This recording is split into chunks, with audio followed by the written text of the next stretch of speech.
Thank you so much for joining our final virtual event celebrating Independent Bookstore Day with our illustrious author ambassador emeritus. I'm so thrilled to have Emma and Lauren with us and to have Deirdre moderating this panel. Thank you all. Terry Jones was scheduled to be with us, and sadly, she is grieving the loss of a good friend that passed away today. The writer Randall Keenan, whose most recent book of short stories, If I Had Two Wings, was just came out earlier this month. And she really wanted me to mention his work and encourage people watching to read his work. And so our hearts go out to her, and we wish her well, and everybody who knew him. And I know a lot of people in the writing community knew him well, and he was very loved. With that said, I'm gonna let Deirdre take it away. And of course, I just want to mention that books by Lauren and Emma are available at your local independent bookstore today, either in store or online. So buy books today. Today's the day. And thank you again, you guys. Thank you. Thank you. Hi, everyone, and welcome. And thank you so much for joining us tonight. My name is Deidre Dumpson, and I am the operations director at Word Bookstores. We have two locations, one in Greenpoint, Brooklyn. The other is in Jersey City, New Jersey. So if you haven't been by, please do drop by. So I have the honor of introducing our lovely guests tonight, and I will also be asking you all some questions about books and bookstores and writing, whatever that looks like right now. And yeah, and then we'll open it up to questions from the community, whoever's here with us tonight. So just so you know, I am going by the laws of the alphabet here. No one is more important than the other, but I'm going to start with Lauren. So Lauren Groff is the author of The Monsters of Templeton, Delicate Edible Birds, Arcadia, Fates and Furies, and her most recent collection of stories, Florida. Between these 5 books, Lauren has gained numerous accolades, which includes being a finalist for the National Book Award, the National Books Critics Circle Award, and the Kirkus Award. She won the Indies' Choice Award twice and has spent more time on the New York Times bestseller list than not. And thanks to her wonderful clapback to a condescending little man, we now know that she has more work on the way. That is proof that I have seen your Twitter. And next, we have the lovely, lovely, amazing Emma Straub. And Emma Straub is the New York Times bestselling author of 3 other novels, including The Vacationeers, Modern Lovers, and Laura Lamont's Life in Pictures. Her new and the short story collection Other People We Married. Sorry. Her newest novel is All Adults Here, and you can find it at all local indies, and it is loved by booksellers around the globe. I'm pretty sure even today, months after publication in May, I still hear people raving about your book. So thank you for giving readers something to do during this quarantine. My pleasure. On top of being an amazing writer and also spending so much time on the New York Times bestseller list, she and her husband own Books Are Magic, which is also in Brooklyn, specifically in Cobble Hill. So thank you both for coming out tonight. Emma, I don't know how you're here after today, but thank you. And yeah, let's talk books. All right, so Let's. I wanted to start off with asking, I guess, what most people are wondering. What do you find yourself recommending the most during this pandemic? Take it away, Emma. You're a bookseller. Do it.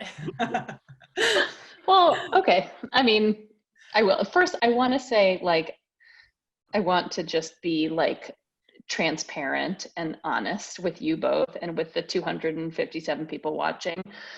I was not at my bookstore today. If it had been like a normal independent bookstore day, I would have been there.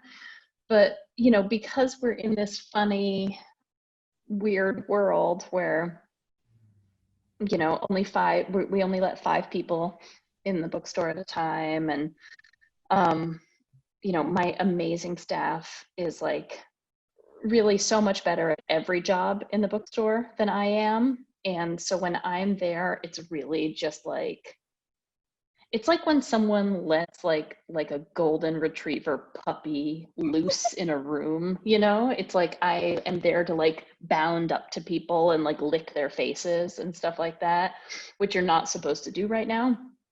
And so we have actually— The first time we met. You did. I'm sure I licked your face. You did. You know, I'd do it again. I'd do it again, Lauren. Honestly, I would. I'd lick you right now. I'd lick you too, Deirdre. Don't feel left out of this. But my husband is mortified already. This has been going for 6 minutes. But we actually have fled. We have fled Brooklyn. I'm on Long Island. This is the first time I've left New York City since February. And I am so happy not to be in Brooklyn right now. So I just wanted to start with that transparency. So you guys know that I was not working all day at my bookstore. I was not. Okay, but that was not the question. The question was about books. I think that like during the pandemic, you know, what I know from the bookstore is that like, you know, people have been going like many different directions. There are the people who are like, you know what, Moby Dick, Great Expectations, Middlemarch, War and Peace. Like I am checking these books off my list because I never read them or I read them 20 years ago. I am not one of those people. Like Middlemarch is probably my favorite book ever. And if you told me that you would give me $1 million to read Middlemarch right now, I couldn't do it. Like my brain is just not there. But I have been really loving romance. I have been like in Romancelandia and sort of like YA land. Like I have been elsewhere. And okay, I'm going to come up with a couple of titles. Okay, so a person named Meryl Wilsner's book called Something to Talk About, I loved, which is a romance. Another one called One to Watch by a woman named Kate Steam in London, which is about like a plus size fashion blogger who becomes the Bachelorette. Loved it. I just started reading Mary H.K. Choi's new book called Yolk, like the yolk of an egg, that comes out at some point in a few months. But that's the tip that I've been on, for better or worse. What about you, Lauren? Tell me, are you reading War and Peace right now? No, you know, Middlemarch is also my favorite book, period. But I've been doing the opposite of you, just because going back to the things that I really, really love, like the foundational work it's been reminding me that people have gone through horrible plague years before, right? Shakespeare's theaters were shut down over and over again. This has happened before in human history, and it's a great comfort to see it in the scope of humanity, right? So I did, for the first time in my life, actually read all of the Shakespearean plays. I read with 2 really good friends Don Quixote for the first time, and it was like mind-blowingly wonderful, right? It was everything that I've loved from like the last 400 years sort of condensed into one book. It's magnificent.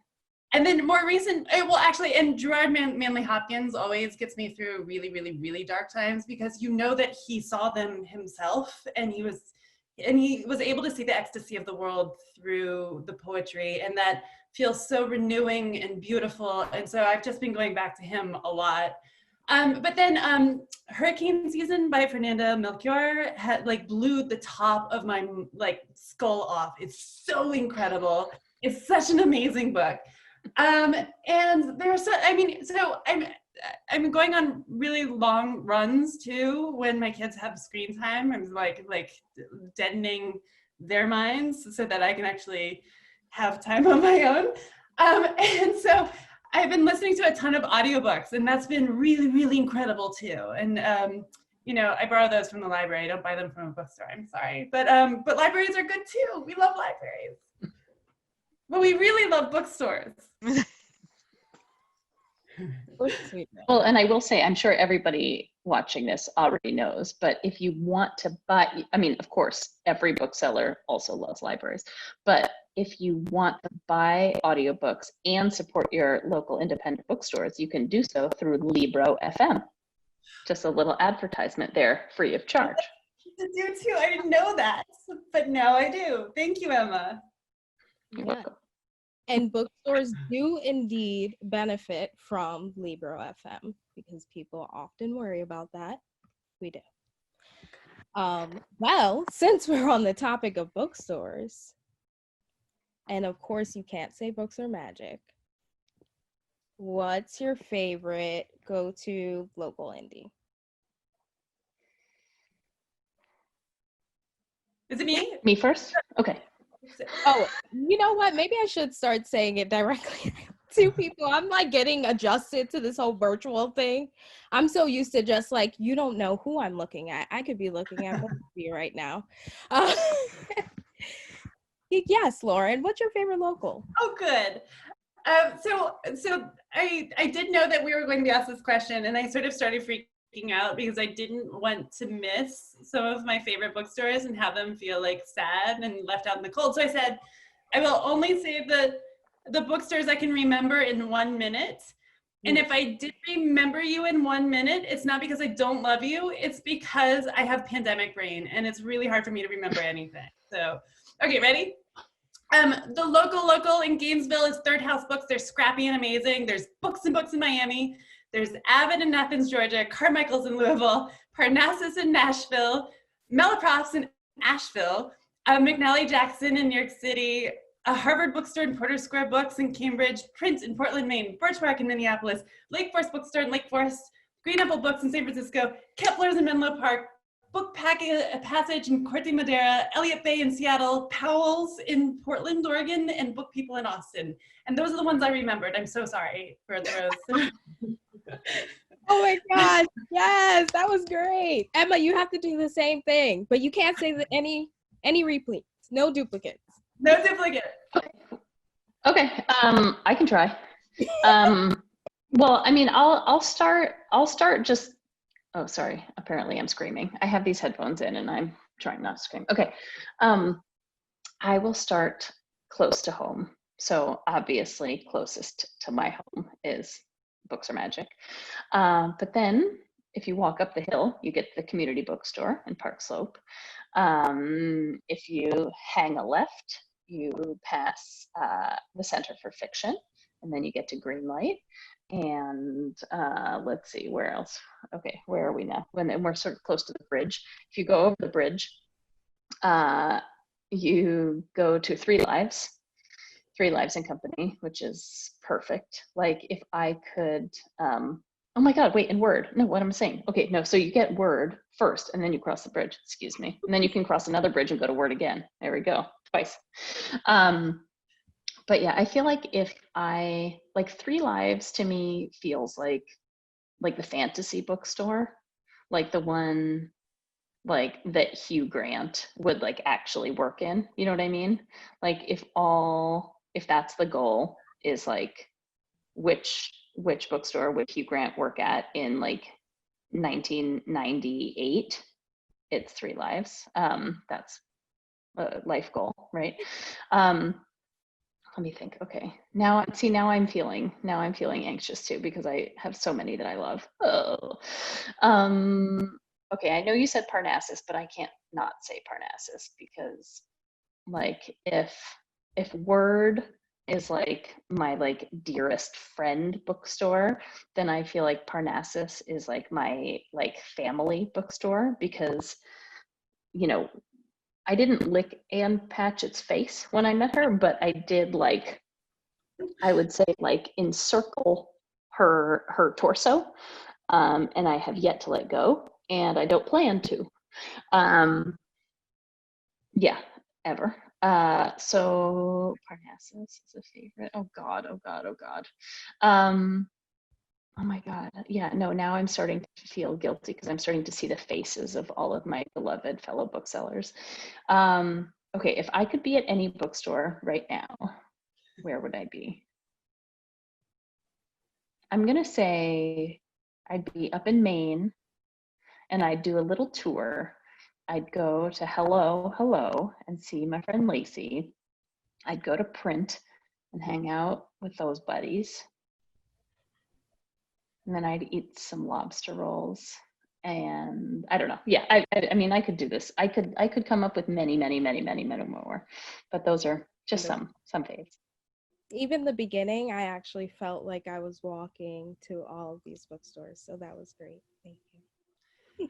So one of the things that, I mean, I miss so much right now. The last 6 months have been really, you know, dislocating, but just going to a bookstore and wandering around and like finding new friends on the shelves and like just that, I miss that so much. And when you were talking about that, Emma, that it was very powerful, because that's all I want to do. I want to get lost in the city that I don't know, like stumble into a museum and a garden and then go to a bookstore and spend all my money. That's all I want to do right now. So, yeah. And for, like, as a bookseller, I think one of the things that's been the hardest is like not being able to really have full-on conversations about books. You try to squeeze them in when you can now, having 5 people in the store at a time, but it's definitely like so sad not to be able to like run through the streets just tossing your favorite book out to people and making them read it. But that does make me want to know, what has been some of your favorite recommendations from booksellers? I know, I just am like hitting you with all of the questions. I'm trying to think. I mean, I feel like I'll try to tackle this one. I mean, there are definitely, when I worked at Book Court before, like, you know, many moons ago, one of my favorite things was how a book would move through the staff. Like that, you know, someone would read something and then be like, oh my God, you have to have this. And they'd either make it their staff pick or whatever, or just talk about it incessantly. And I mean, like John Williams' Stoner was one of those books where like we all read Stoner, and then it became this weird thing. Like, are we the only people who have read this book? Like, are we the, like, it became this nice sort of bonding experience. And that certainly happens at Books Are Magic too. And I love it so much when there's like some book, like there's this tiny skinny little book called Space Invaders that came out last year. God, I don't remember the author's name. Maybe my research team in this room can tell me what the author's name is. But it, you know, like one person on staff read it, and then another person read it, and then another person read it. And it just became this beautiful snowball where then everybody had read it and everybody loved it. And I just love that. I love that so much. I love when like my booksellers team up to write a staff pick together. Like, oh, her name is Nona Fernandez, and who wrote Space Invaders. My research team is very good. Oh, my research team also sent me some more bookstores that I forgot to mention. White Whale, Skylight, and Literati. Those are additions. Yeah, like another book that 2 booksellers loved so much, it was Tram 1983. And I think, if I'm not mistaken, they loved it so much and were so good at hand selling it that they hand sold a copy to Jason Reynolds when he came in to sign copies of Stamped. And I feel like anytime you get to sell something that you love to like a certified genius, you get extra bookseller points.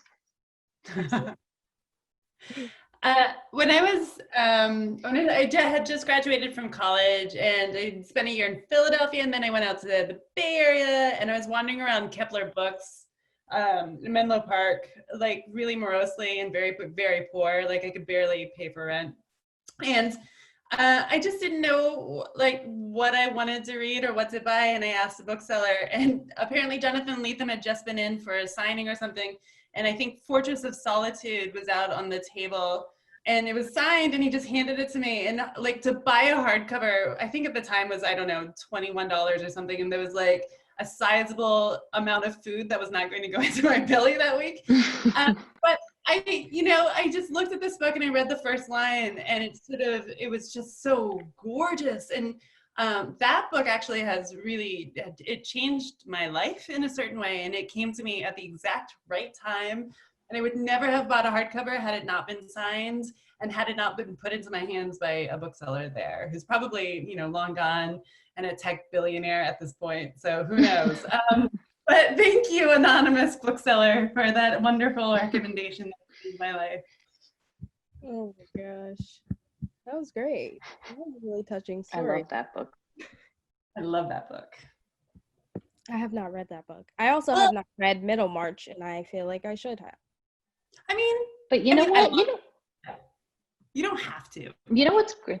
Yeah, I mean, I feel like the older that I get, it's funny what aging does to your brain. But I think that like I spent a lot of my 20s feeling like, oh shit, like I haven't read this yet. Oh my God, like I'm so behind. I'm never going to catch up. Everybody's read so much more than me. And now I realize I just turned 40, and I realize that the books that I haven't read yet are like presents that I have given myself by not reading them yet, that like,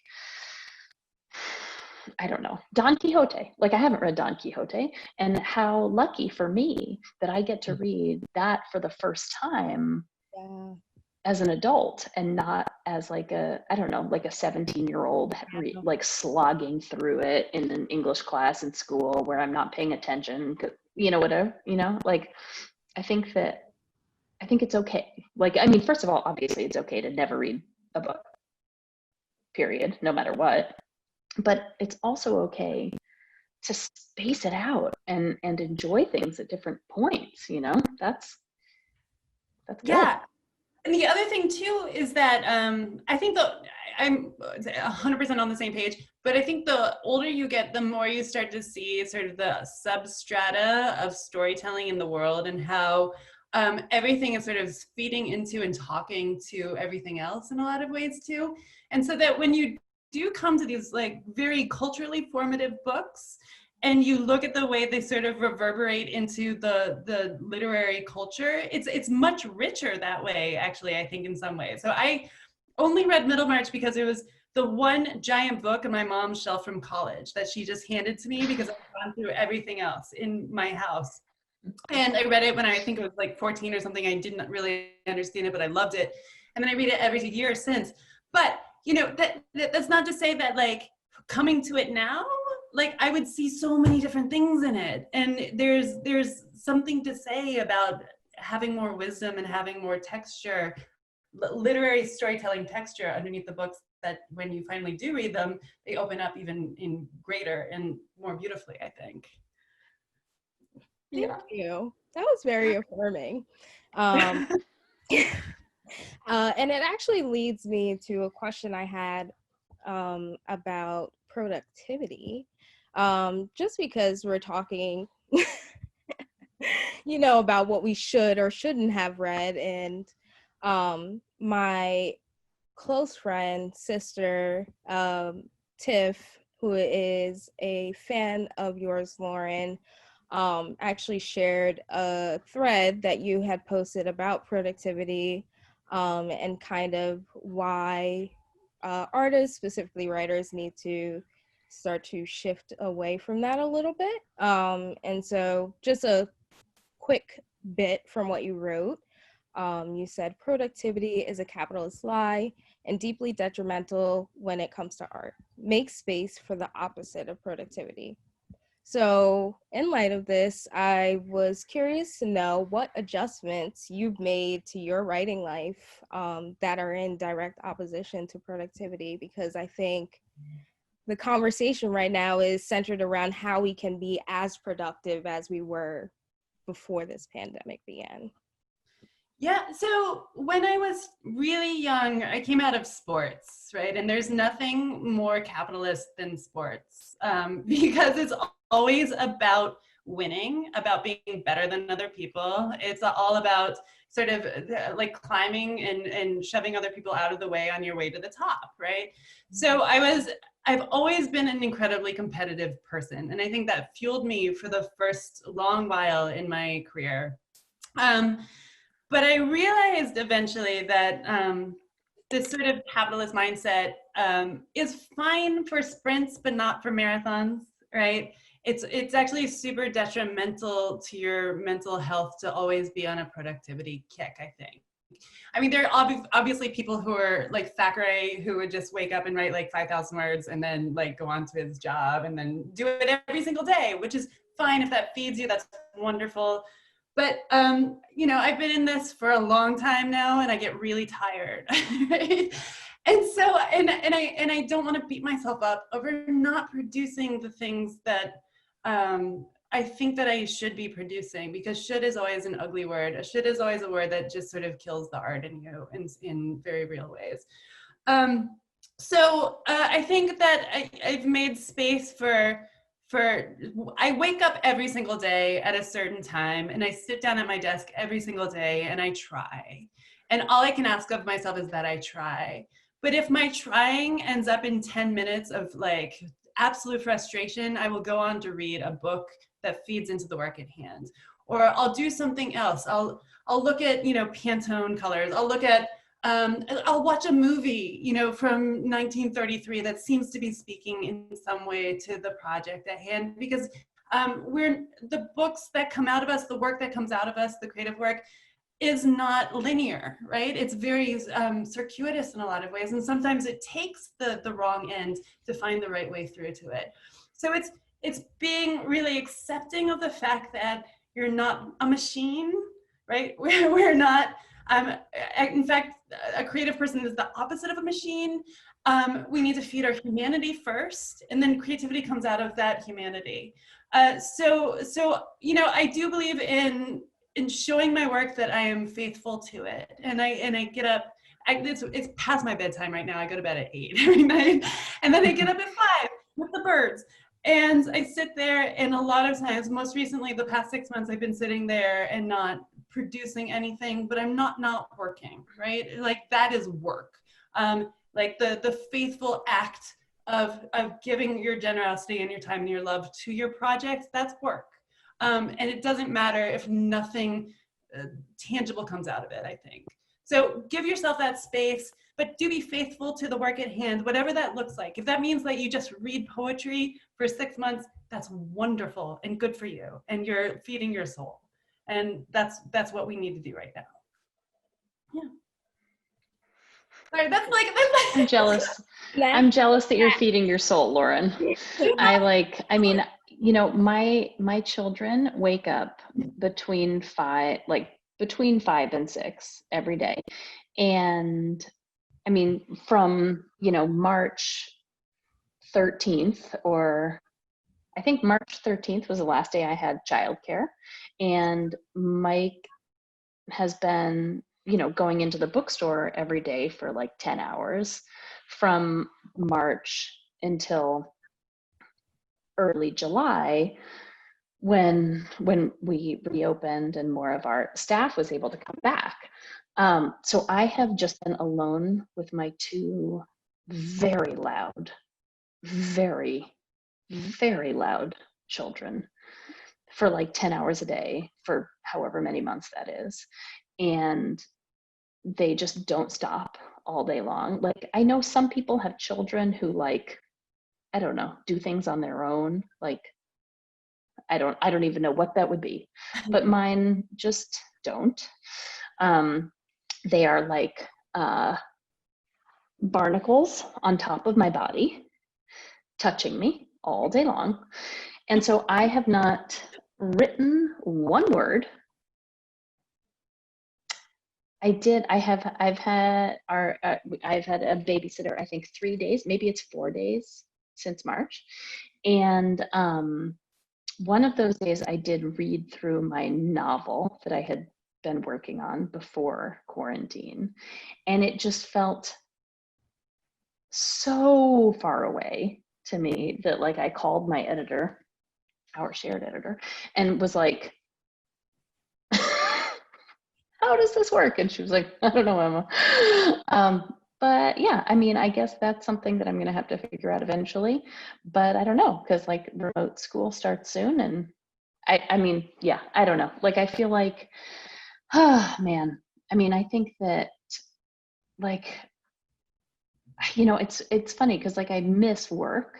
I miss work, but I feel like this whole thing is just like, I am just deep in being a person right now, like deep in being a mom and a daughter, and those two things primarily.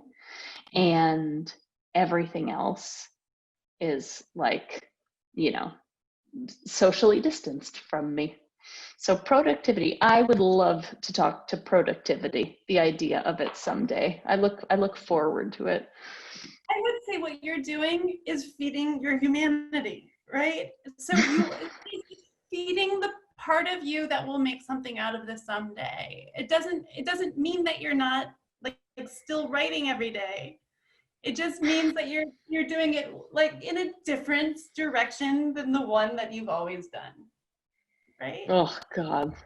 Yeah. And that's okay. It's okay. I think surviving right now is good enough. I really do. If you're alive right now, that's fine. I mean, I'm so happy that you're alive right now. just keep like breathing and loving these children, and it will come back. Yes. Here's hoping. I have a deadline, so it better. Oh, deadlines. Thank you both for sharing that. I mean, I think right now, and I wanted to talk about that writing because I feel like it also applies to indies right now because we're going through it. I mean, most of us have never had to function as a completely online retailer. Most of us have a super small team, and unfortunately, we're combating a world that has become accustomed to the A word. I won't time or space. But I think when we're talking about like shifting our expectations of our work level right now, you know, I think it's the same when people are talking about shifting their business and shifting their dollar, is really shifting your expectations for people in general, shifting your expectations of delivery workers, shifting your expectations of retail businesses, especially independent, small local businesses, and understanding that we're humans. And same with writers, right? Like same with artists and musicians and like people pushing people to release music and release books and do all the things because you're home.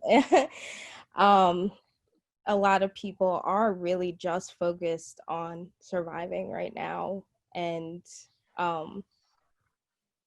yeah, so I hope that we can all love ourselves a little bit more. So that we can all survive this together. And imagine the party that we'll have when we're all through this and we've all had the vaccine and it's not like the amount of money I'm going to spend in every bookstore. I really do. Like, I have nothing else to do except for ignore my children. I'm buying lots of books from Still North in Hanover. But yeah. Just survive, right? Just make it through. That's all we need. It is crazy to me, Deirdre, the way that, like, I mean, it's gotten better, but like for a little while there, like in March and in April, where like we were still like really, I mean, like everybody at the bookstore really figuring out just how to do it, and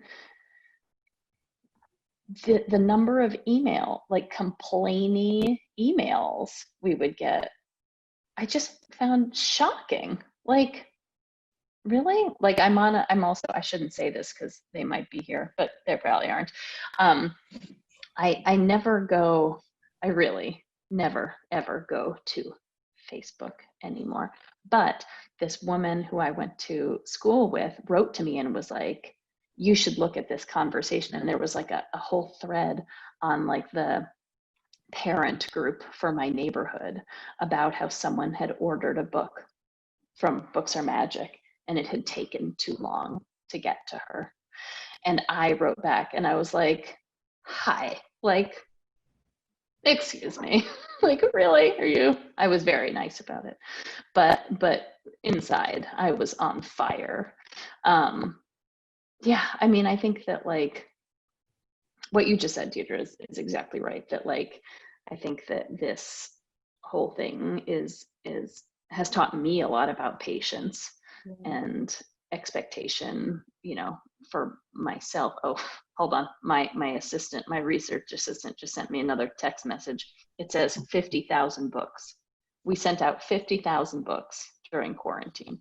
Wow. And that's a lot of books. And yeah, I don't know. It's hardcore. I mean, you know, all the work that everybody is doing is so hardcore. Like, I think people have this, you know, fantasy of, you know, indie booksellers as like, you know, like frail people hunched over reading a book on a stool.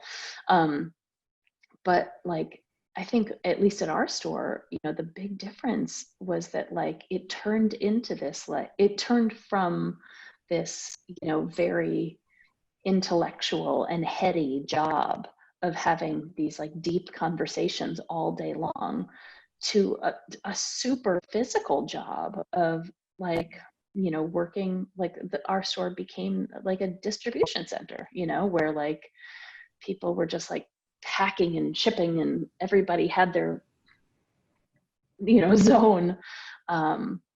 It's intense. Sorry, I don't know. Did you see how big my glass of rosé was at the beginning? And now it's like empty. So I don't know what I was saying at the beginning. I'm just gonna stop. No, I mean, I think there are several times where I see an email and as a manager, like I immediately just want to list all of the steps it takes to fulfill one order and tell the customer multiply that by hundreds, okay? And know that we have a fraction of people dealing with that, but you can't.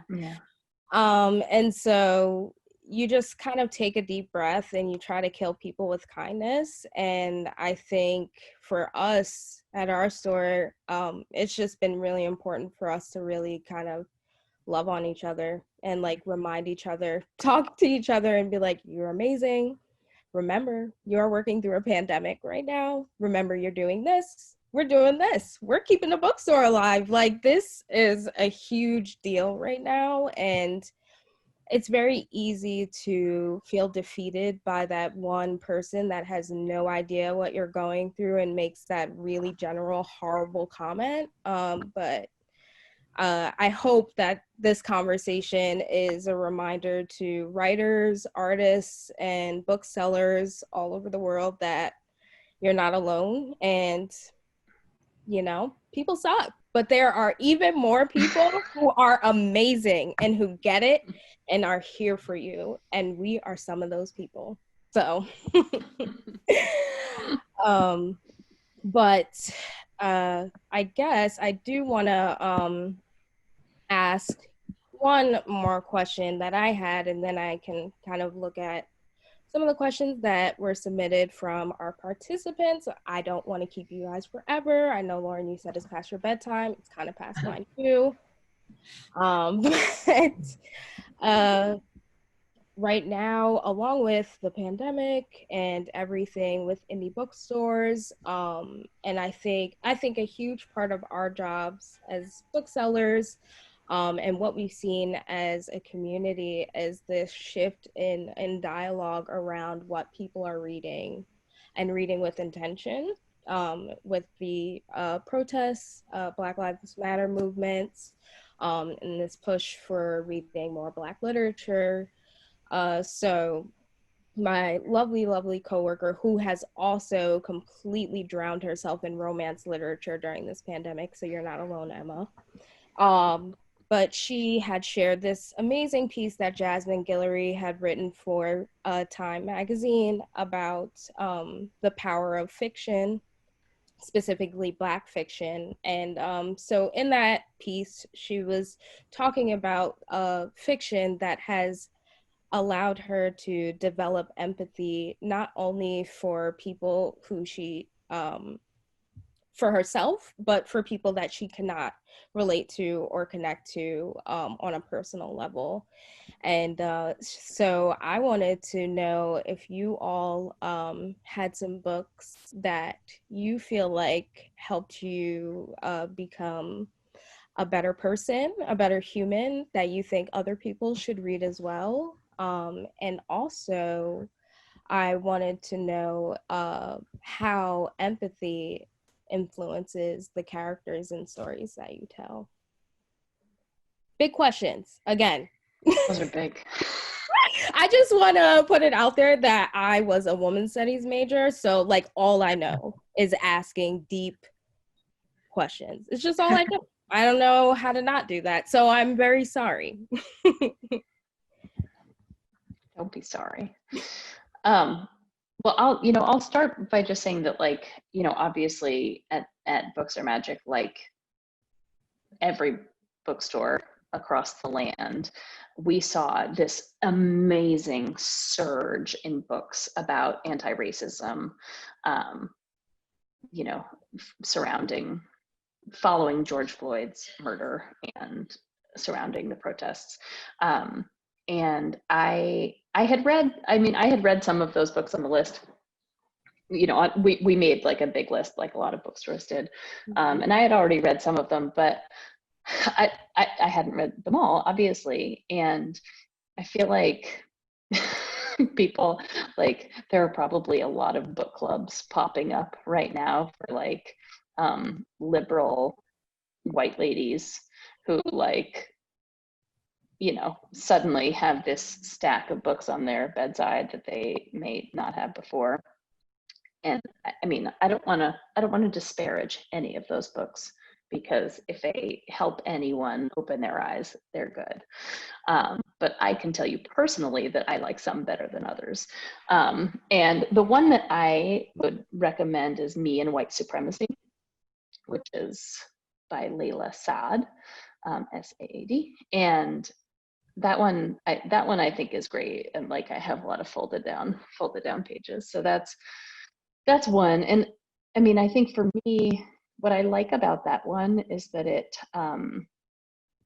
really, it's not like, some of them are very like there's like White Fragility. That's probably the one that we sold the most copies of, is like, it's got a pretty narrow focus. But what I like about Me and White Supremacy is that she's like, oh yeah, also in this way, also in this way, also in this way, also in this way, which is like, it's like having your third eyelid removed and then being like, oh, now I can see. And then it comes off again, and then it comes off again, and then it comes off again. So that book has I don't know, been an important one for me recently. But I love Jasmine Guillory, as you mentioned, and that piece I thought was great. And yeah, I don't know. I mean, I think that some of the authors that she mentioned, I think in that piece, or maybe another one that I have loved recently, not because they've like shown me more how to, I don't know, be a smarter, better person, or to how to have more empathy, but just because they're fabulous. One of them that I know she loves is You Should See Me in a Crown by Leah Johnson, which is another, it's like everything I love. It's like YA and a romance. And it's about a queer Black teenage girl in Indiana. I'm not going to tell you if she becomes prom queen or not. I'm not going to spoil it, but it's called You Should See Me in a Crown. Yeah, so it's an interesting inflection point, right? And I'm really glad that people are asking these questions, that they're trying to educate themselves. We're all, a lot of people are trying to, not all of us, unfortunately. It's this really tricky, sticky situation though, right? Because I think, I don't know if any of these books on the list can be harmful. I just hope that people don't stop, right? We're all growing. We're all trying to learn how to be better people. Sometimes we make horrendous mistakes in empathy and in talking about our fellow humans. And I just hope that people continue to educate themselves when we go back to what more normal conditions too. And I've been doing some of the work that I am really upset with myself that I hadn't done since college, right? As I've been trying really hard to sit down and look at my reading and to figure out where my gaps are. And there are a lot, because we live in a white supremacist society, and it inflects a lot of our thinking in almost every way. And I'm paying a lot of attention to writers that not only talk about issues directly, but also obliquely and through fiction. And I think that fiction is really, like, it's the way that I know how to understand the world. I'm reading some nonfiction too. One book that I'm in the middle of right now is The Indigenous Peoples' History of the United States, which is like so unbelievably good. And I'm taking it really slowly in order to like let a lot of the ideas sort of sit with me. It's really hard to come up with books on the spot too, because I have this whole like stack, right? Like I'm one of those people Emma just made fun of. But it's fine, it's fine. We're trying to, so am I, it's okay. And some of them speak to me and some of them don't, but like the constant effort to try to do better and to be better is the only way that individuals can go through this situation. And it's not about the individuals either, right? And like sitting down and like letting people who know speak is really important too. And so it's all this big thing. But just to mention it, Matthew Celestes wrote this really interesting article sort of questioning the idea of empathy. I don't know if you guys have read it, but it's really fascinating, and how empathy sort of centers a lot of times the individual, the person, and it's like this idea that sort of flows outward from the individual, which is something that he puts a lot of pressure on, and I think it's an amazing essay. So I've been thinking a lot about empathy and like the uses of empathy, and I have no answers, right? It's a lot of questions are coming up right now. Yeah.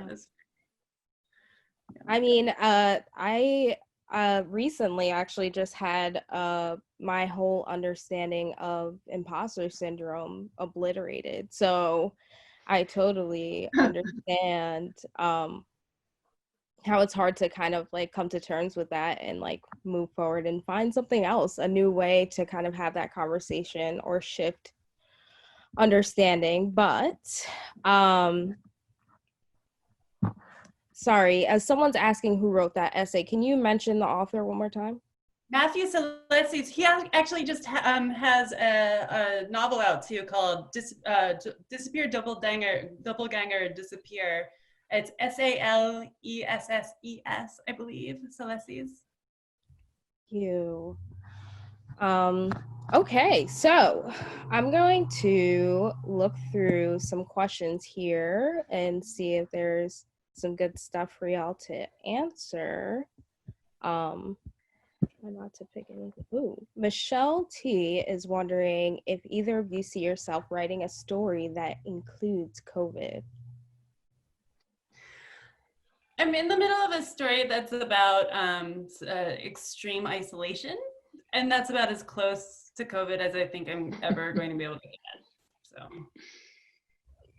Yeah, I don't know. I mean, I feel like it takes me a while to let things and experiences sink in before I feel like I can even think about it.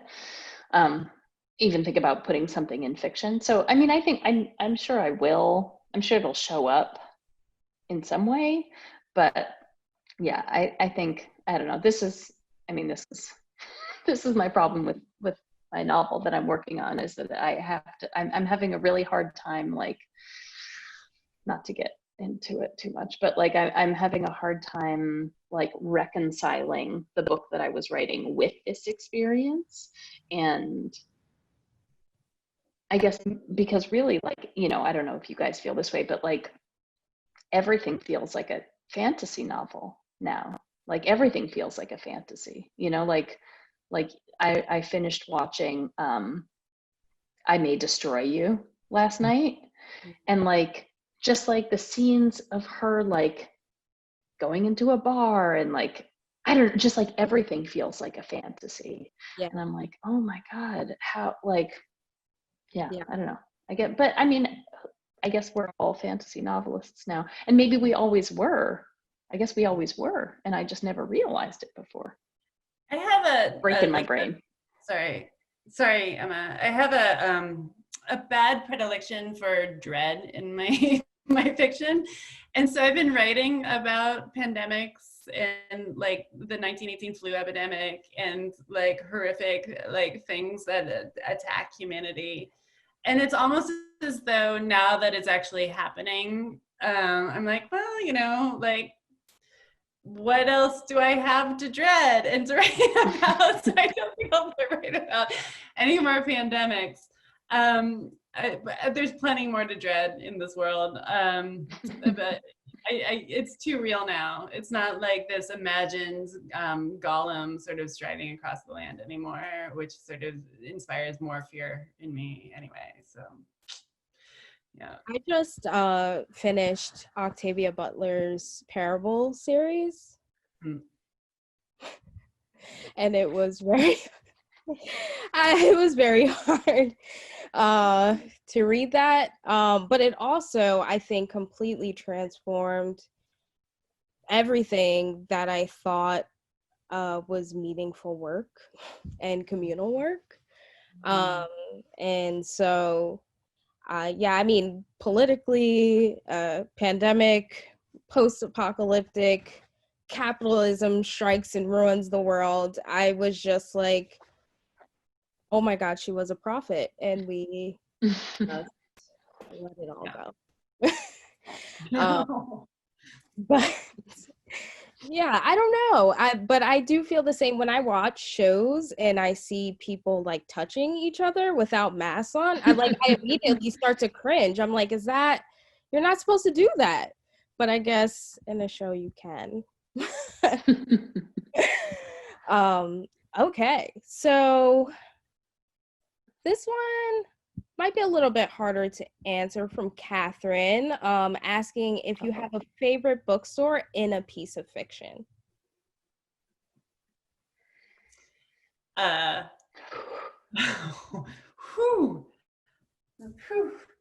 don't know. Okay, can I do it, please? Can I tell a joke? Okay, so I can't think. Sorry, Kathy. I can't think of an answer to your question, but it did remind me of this funny thing. So I'm going to tell a funny story. Okay. So in my most recent book, All Adults Here, I I made a joke, which I thought was hilarious, which was there was this novel that one of my characters was like trying to read, like barely trying to read, that like her friend had recommended. It was like a big book club book, and it was about uh, uh, it took place in Paris in a bookstore, and there was like a talking bird, and it was about people escaping the Nazis. It was like everything that I could think of that like goes into like some super smash best-selling book, but I made it up, and I thought that like I had made it so over the top that it was clearly a joke. But then this woman wrote to me, "Dear woman, if you are here in this Zoom, I apologize, and I will not mention you by name," but this woman wrote to me on Instagram and was like, "What's that book? That book sounds amazing." And I was like, "Oh, I am so sorry. There are lots of books like that, but this one is imaginary." She was like, "Well, you did a good job." So that's a book that takes place in a bookstore. Oh my gosh, that's great. I'm done. I don't know. I don't I'm drawing such a blank. I have no idea. Yeah. Okay, so then your favorite contemporary authors. See, this is another one of those questions where you just like your mind suddenly goes blank and you're unable to like focus. I don't. What are authors? So many. Who does that? People write? Yeah, I don't know. But I in the light of books that challenge, I guess, or bring light to the ways that we kind of internalize the white supremacist society that we grow up in, I definitely have to give credit to Luster by Raven Leilani. Oh my God, it's so good. Oh my God. Oh my God. Where I almost was like, no, this book, no, it made me so upset. I can't do this. And then I had to take a second and think about why I felt those things. And it's because you did your job, girl. But yeah. Yeah. It was amazing. Sadly, my appearance on screen always signals the end of getting kicked off. And I just want to say that mostly what's been coming through the Q&A panel is just big love for all three of you, and for bookstores and booksellers in general. And so I just want to make sure that you're getting that message of appreciation from the people who are watching. And I want to thank the three of you so much for doing this, and spreading the indie love and just being awesome in general. And I want to thank everybody who joined us, and I want to wish everyone a happy Independent Bookstore Day. And look what Deirdre has. She has books from Indie Bookstore. And again, all of these three books and all of these, their titles and all of the books they mentioned are available at your favorite independent bookstore, either in store or online. And thank you again for joining us. And Lauren, get to bed. Oh, thank you. Not just from tonight, but from like 6 months, all in my face. So yeah, thank you. It was lovely to see you. Thank you so much. Thanks, Deirdre. You did a great job. You did. Yeah.